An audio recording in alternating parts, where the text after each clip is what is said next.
ਉਹਨਾਂ ਦੇ ਉੱਤਰਾਖੰਡ ਦੇ ਵਜ਼ੀਰ ਨੇ ਕਿਹਾ ਔਰ ਉਹਨੂੰ ਜਸਟੀਫਾਈ ਕਰ ਰਿਹਾ ਸੀ ਉਹ ਕਿ ਉਹਨਾਂ ਘਰਾਂ ਦੀਆਂ ਵੀ ਫੋਟੋਆਂ ਖਿੱਚ ਕੇ ਭੇਜੋ ਜਿੱਥੇ ਤਿਰੰਗਾ ਨਹੀਂ ਲੱਗਾ। ਇਹਨਾਂ ਨੇ 2024 ਦੀਆਂ ਚੋਣਾਂ ਵੀ ਇਸ ਏਜੰਡੇ ਤੇ ਜਿੱਤਣੀਆਂ ਨੇ ਔਰ ਇਸ ਦੇ ਨਾਲ ਨਸਲਕੁਸ਼ੀ ਦਾ ਇੱਕ ਨਵਾਂ ਦੌਰ ਸ਼ੁਰੂ ਹੋ ਸਕਦਾ ਹੈ। ਗੱਡੀਆਂ ਦੇ ਉੱਤੇ ਸਪੀਕਰ ਲਾ ਕੇ ਬਾਜ਼ਾਰਾਂ ਦੇ ਵਿੱਚ ਇਹ ਕਹਿ ਰਹੇ ਨੇ ਕਿ ਭਾਈ ਜਿਹਨੇ ਤਿਰੰਗਾ ਨਾ ਲਾਇਆ ਉਹਦੇ ਖਿਲਾਫ ਕਾਰਵਾਈ ਹੋਏਗੀ। हर घर तिरंगा।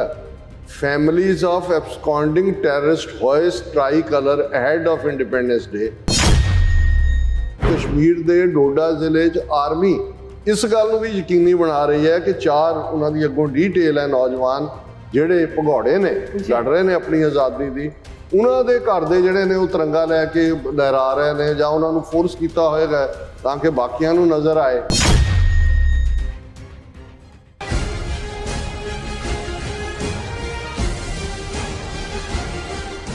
Viewers welcome back to programme. So viewers ਦੂਸਰੇ ਸੈਗਮੈਂਟ ਵਿੱਚ ਆਪਾਂ ਗੱਲਬਾਤ ਕਰਨ ਜਾ ਰਹੇ ਹਾਂ ਕਿ ਮੋਦੀ ਸਰਕਾਰ ਵੱਲੋਂ ਘਰ ਘਰ ਤਿਰੰਗਾ ਮੁਹਿੰਮ ਚਲਾ ਕੇ ਨਫ਼ਰਤ ਦਾ ਚਾਰ ਚਫੇਰੇ ਮਾਹੌਲ ਸਿਰਜ ਦਿੱਤਾ ਗਿਆ ਹੈ। ਸੋ ਪੰਜਾਬ ਅਤੇ ਕਸ਼ਮੀਰ ਵਿੱਚ ਉਹਨਾਂ ਦਾ ਪੂਰਾ ਜ਼ੋਰ ਲੱਗਾ ਹੋਇਆ ਹੈ। ਸੋ ਕਿ ਇਸ ਤਿਰੰਗੇ ਦੀ ਮੁਹਿੰਮ ਤੋਂ ਬਾਅਦ ਸਿੱਖਾਂ ਮੁਸਲਮਾਨਾਂ ਦੀ ਨਸਲਕੁਸ਼ੀ ਨੂੰ ਜਾਇਜ਼ ਠਹਿਰਾਇਆ ਜਾਵੇਗਾ ਕਿਉਂਕਿ ਉਹ ਤਿਰੰਗੇ ਨਾਲ ਨਹੀਂ ਖਲੋਤੇ। ਇਸ ਤਰ੍ਹਾਂ ਇਹਨਾਂ ਦੋਵਾਂ ਕੌਮਾਂ ਦੀ ਨਸਲਕੁਸ਼ੀ ਜਿਹੜੀ ਆ ਉਹ ਕੀਤੀ ਜਾਵੇਗੀ। ਸੋ ਇਸ ਬਾਰੇ ਆਪਾਂ ਗੱਲਬਾਤ ਕਰਨ ਜਾ ਰਹੇ ਹਾਂ।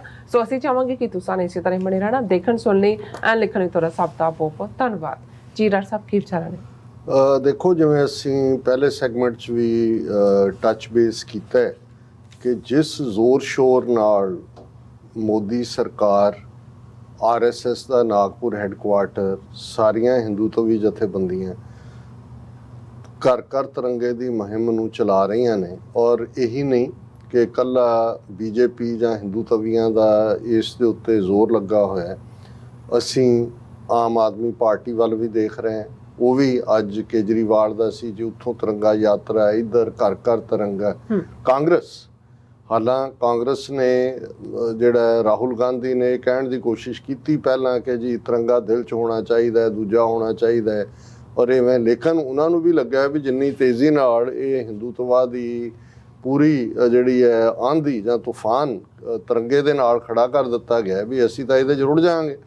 ਔਰ ਉਹਨਾਂ ਨੇ ਵੀ ਅੱਗੇ ਵੱਧ ਕੇ ਜਿਹੜਾ ਇਸ ਕਿਸਮ ਦਾ ਪਾਠ ਸ਼ੁਰੂ ਕੀਤਾ ਔਰ ਫਿਰ ਉਹਨਾਂ ਨੇ ਜਿਵੇਂ ਜਿਹੜੇ ਰੈਂਟਾ ਸਿੱਖ ਜਾਂ ਰੈਂਟਾ ਮੁਸਲਮ ਜਿਸ ਕਿਸਮ ਦੇ ਉਹਨਾਂ ਨੇ ਰੱਖੇ ਹੋਏ ਨੇ, ਜਿਵੇਂ ਉਹਨਾਂ ਤੋਂ ਉਹਨਾਂ ਦੀ ਮੁਹਿੰਮ ਤਾਂ 13, 14, 15 ਤੱਕ ਹੈ, ਲੇਕਿਨ ਮਨਜਿੰਦਰ ਸਿਰਸਾ ਤੇ ਇਹ ਗਦਾਰਾਂ ਸਾਰਿਆਂ ਦਾ ਰੈਂਟਾ ਸਿੱਖਾਂ ਦਾ ਟੋਲਾ ਜਿਵੇਂ ਮੋਟਰਸਾਈਕਲਾਂ ਦੇ ਉੱਤੇ ਬੇਸ਼ਰਮੀ ਬੇਹਯਾਈ ਦੇ ਨਾਲ ਇਹ ਦਿੱਲੀ ਦੀਆਂ ਸੜਕਾਂ ਤੇ ਘੁੰਮਦੇ ਰਹੇ ਤਿਰੰਗੇ ਲੈ ਕੇ। ਇਹਨਾਂ ਨੂੰ ਭੁੱਲ ਗਿਆ ਕਿ ਇਸੇ ਹੀ ਦਿੱਲੀ ਦੀਆਂ ਸੜਕਾਂ ਦੇ ਉੱਤੇ 38 ਸਾਲ ਪਹਿਲਾਂ ਕੋਈ ਦਿੱਲੀ ਦੀ ਸੜਕ ਦਾ, ਗਲੀ ਦਾ, ਕੂਚੇ ਦਾ ਖੂੰਜਾ ਨਹੀਂ ਹੈ ਜਿੱਥੇ ਸਿੱਖਾਂ ਦਾ ਖੂਨ ਨਾ ਡੁੱਲਿਆ ਹੋਏ, ਜਿੱਥੇ ਸਿੱਖ ਬੱਚੀਆਂ, ਭੈਣਾਂ, ਮਾਤਾਵਾਂ ਦੀ ਆਬਰੂ ਨਾ ਰੋਲੀ ਗਈ ਹੋਏ।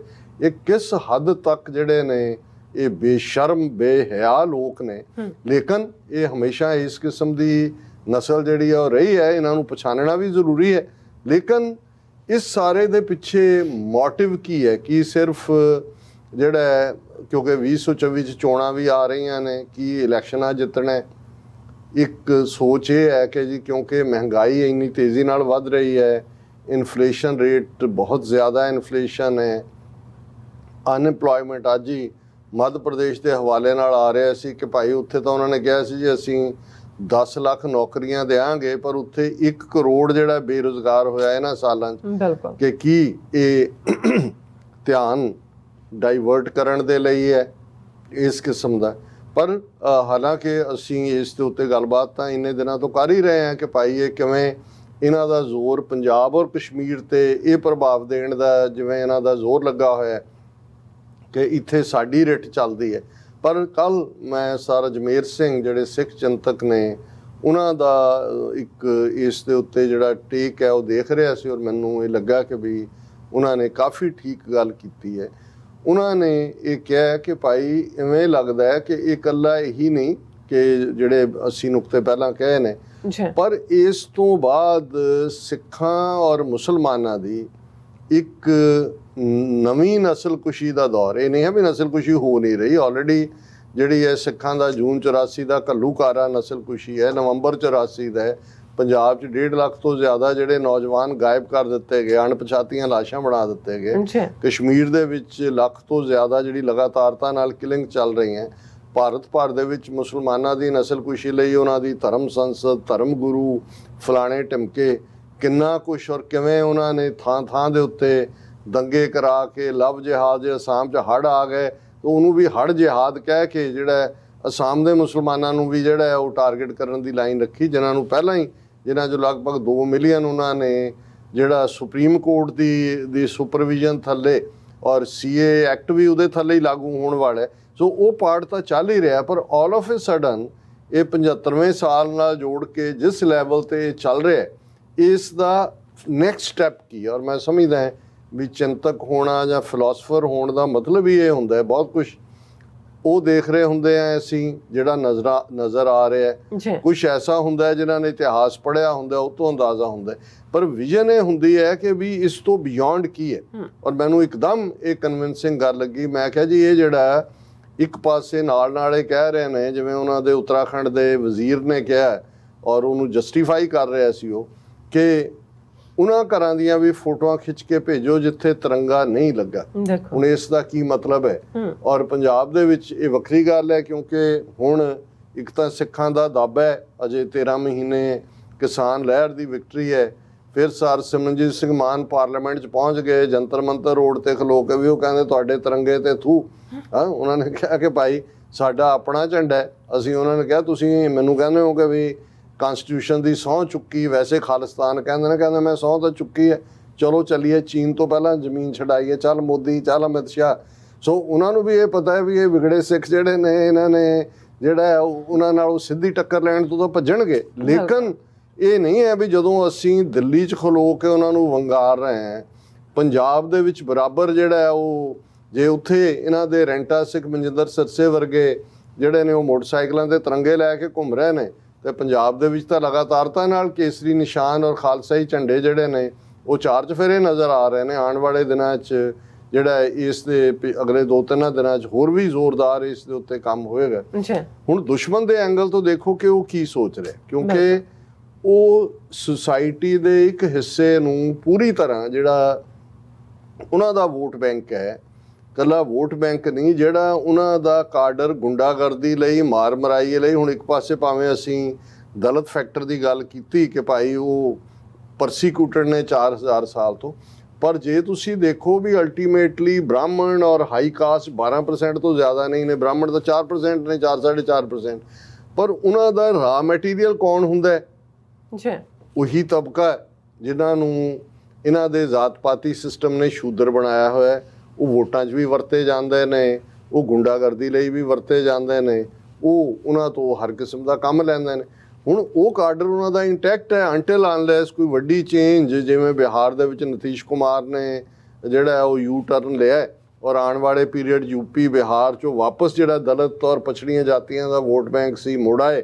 ਔਰ ਇਹ ਜੇ ਕਊ ਬੈਲਟ ਦੇ ਵਿੱਚ ਇਹਨਾਂ ਦੀ ਜਿਹੜੀ ਹੈ ਉਹ ਬੈਲਟ ਢਿੱਲੀ ਹੁੰਦੀ ਹੈ, ਤੇ ਫਿਰ ਸ਼ਾਇਦ ਕੋਈ ਨਾ ਕੋਈ ਨਵੇਂ ਉਭਾਰ ਦੀ ਗੱਲ ਹੋਏ। ਹਾਲਾਂ ਸਿੱਖਾਂ ਦੇ ਲਈ ਤਾਂ ਸਾਡਾ ਫੋਕਸ ਖਾਲਿਸਤਾਨ ਰਹਿਣਾ ਚਾਹੀਦਾ, ਪਰ ਮੈਂ ਓਵਰਆਲ ਡਿਸਕਸ਼ਨ ਸੇ ਕਹਿੰਦਾ ਅਦਰਵਾਈਜ਼ ਇਹਨਾਂ ਨੇ 2024 ਦੀਆਂ ਚੋਣਾਂ ਵੀ ਇਸ ਏਜੰਡੇ ਤੇ ਜਿੱਤਣੀਆਂ ਨੇ, ਔਰ ਇਸ ਦੇ ਨਾਲ ਨਸਲਕੁਸ਼ੀ ਦਾ ਇੱਕ ਨਵਾਂ ਦੌਰ ਸ਼ੁਰੂ ਹੋ ਸਕਦਾ ਹੈ।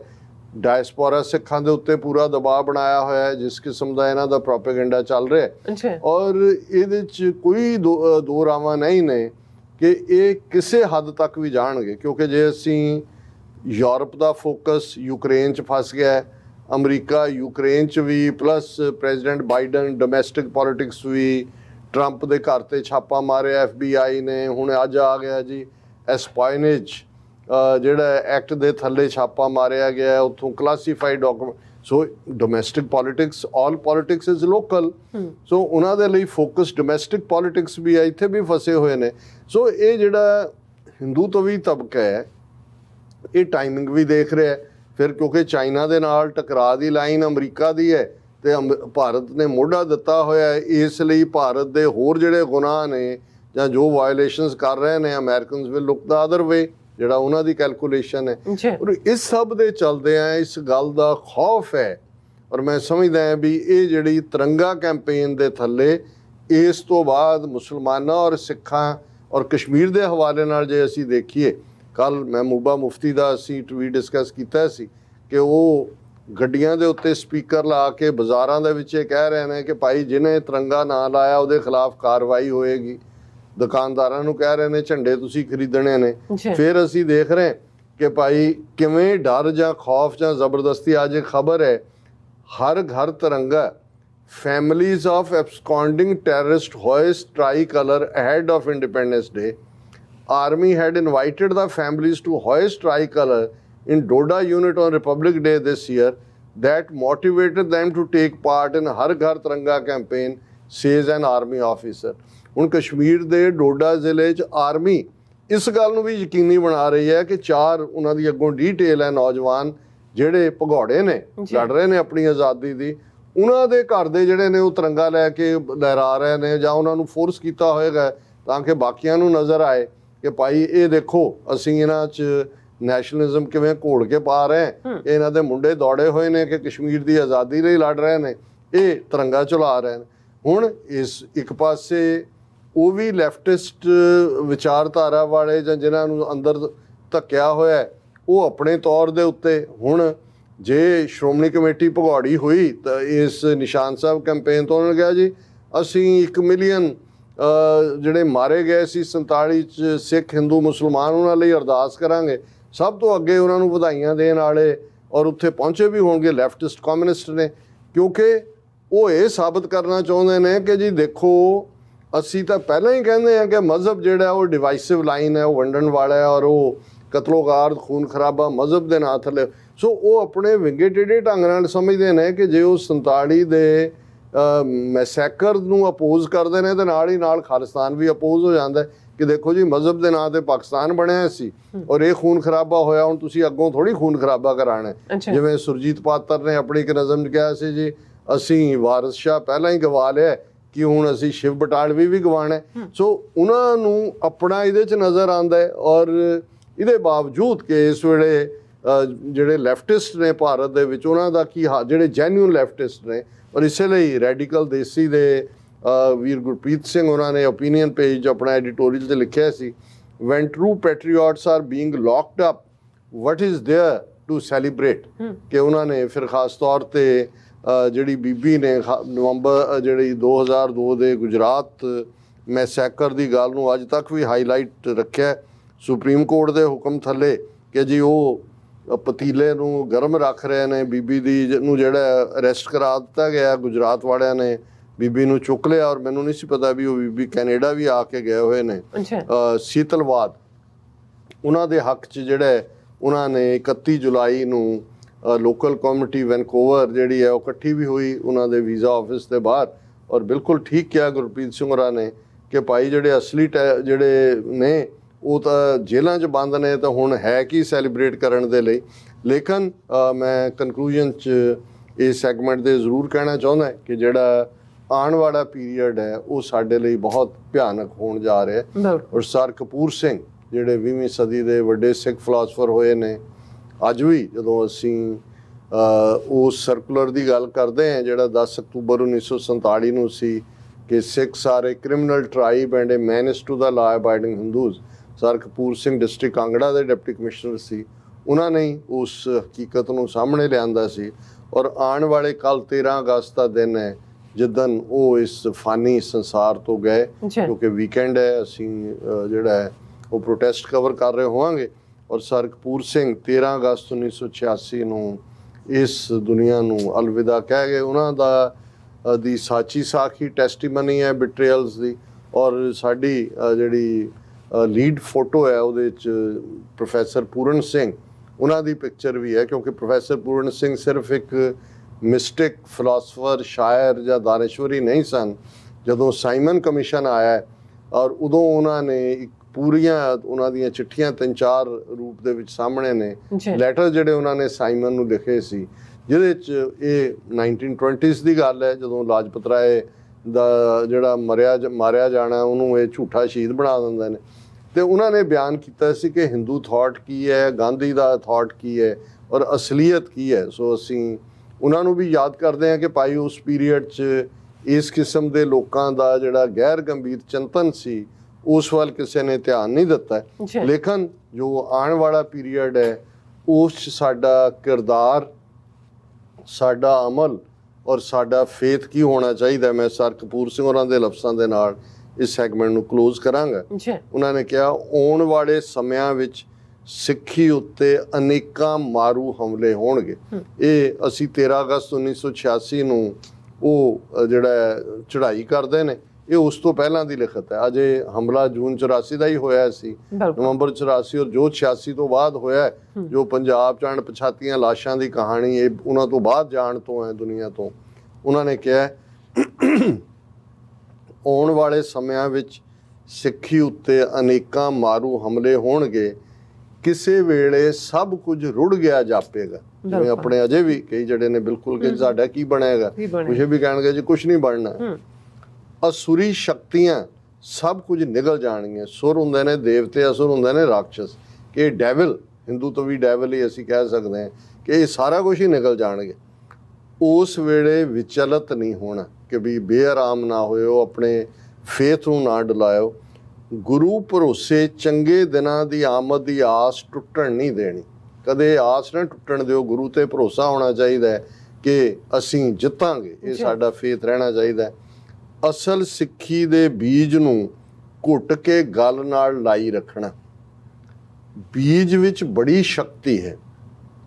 ਮਿਸਰ ਦੀਆਂ ਪਿਰਾਮਿਡਾਂ ਵਿੱਚੋਂ ਬੀਜ ਮਿਲੇ ਹਨ, ਜੋ ਬੀਜਦਿਆਂ ਸਾਰ ਹੀ ਪੌਦੇ ਪੇੜ ਬਣ ਗਏ। ਹੁਣ ਵੱਡੇ ਜਦੋਂ ਵੰਡਰਸ ਦੀ ਗੱਲ ਹੁੰਦੀ ਹੈ, ਇਜਿਪਟ ਦੇ ਵਿੱਚ ਪਿਰਾਮਿਡ ਨੇ ਹਜ਼ਾਰਾਂ ਸਾਲ ਪੁਰਾਣੇ, ਔਰ ਉਹ ਜਦੋਂ ਉਹਨਾਂ ਦੀ ਲੱਭਤ ਹੋਈ ਔਰ ਉਹਨਾਂ ਦੇ ਤੁਹਾਨੂੰ ਕਿ ਜਿਹੜੇ ਬੀਜ ਨਿਕਲੇ ਕਿ ਉਸ ਪੀਰੀਅਡ ਦੇ ਕਿਹੜੇ ਪੁਰਾਣੇ, ਉਹਨਾਂ ਨੇ ਕਿਹਾ ਵੀ ਜਿਉਂ ਹੀ ਉਹ ਬੀਜੇ ਉਹ ਇੱਕਦਮ ਪੌਦੇ ਬਣ ਗਏ। ਕਿ ਭਾਈ ਹਜ਼ਾਰਾਂ ਸਾਲਾਂ ਬਾਅਦ ਵੀ ਜੇ ਤੁਹਾਡਾ ਫੇਥ ਕਾਇਮ ਹੈ ਤੇ ਉਹਦੇ 'ਚੋਂ ਰਿਵਾਈਵਲ ਹੁੰਦੀ ਹੈ। ਉਹਨਾਂ ਨੇ ਕਿਹਾ ਕਿ ਮਿਸਰ ਦੇ, ਇਜਿਪਟ ਦੇ ਪਿਰਾਮਿਡਾਂ ਵਿੱਚੋਂ ਬੀਜ ਮਿਲੇ ਹਨ, ਜੋ ਬੀਜਦਿਆਂ ਸਾਰੀ ਪੌਦੇ ਪੇੜ ਬਣ ਗਏ। ਦਰਿਆ ਦੇ ਕਹਿਰ ਤੋਂ ਬਾਅਦ ਧਰਤੀ ਹੋਰ ਉਪਜਾਊ ਹੋ ਜਾਵੇਗੀ। ਜਦੋਂ ਫਲੱਡ ਆਉਂਦੇ ਨੇ, ਬੇਸ਼ੱਕ ਇੱਕ ਵਾਰ ਤਾਂ ਤਬਾਹੀ ਹੁੰਦੀ ਹੈ, ਘਰ ਵੀ ਉੱਡ ਜਾਂਦੇ ਨੇ, ਸਭ ਕੁਝ ਹੋਣਾ, ਲੇਕਿਨ ਪਾਣੀ ਜਦੋਂ ਆਪਣੇ ਨਾਲ ਉਹ ਉਪਜਾਊ ਮਿੱਟੀ ਵੀ ਛੱਡ ਜਾਂਦੇ ਨੇ, ਔਰ ਉਸ ਤੋਂ ਬਾਅਦ ਬਹੁਤ ਵਧੀਆ ਫਸਲ ਹੁੰਦੀ ਹੈ। ਕਿ ਤਬਾਹੀ ਤੋਂ ਬਾਅਦ ਹੀ, ਜਿਹੜਾ ਘੱਲੂਕਾਰਿਆਂ ਤੋਂ ਬਾਅਦ ਹੀ ਅਸੀਂ ਮੋਰ ਜ਼ਿਆਦਾ ਚਮਕ ਕੇ ਨਿਕਲਦੇ ਹਾਂ। ਦਰਿਆ ਦੇ ਕਹਿਰ ਤੋਂ ਬਾਅਦ ਧਰਤੀ ਹੋਰ ਉਪਜਾਊ ਹੋ ਜਾਏਗੀ।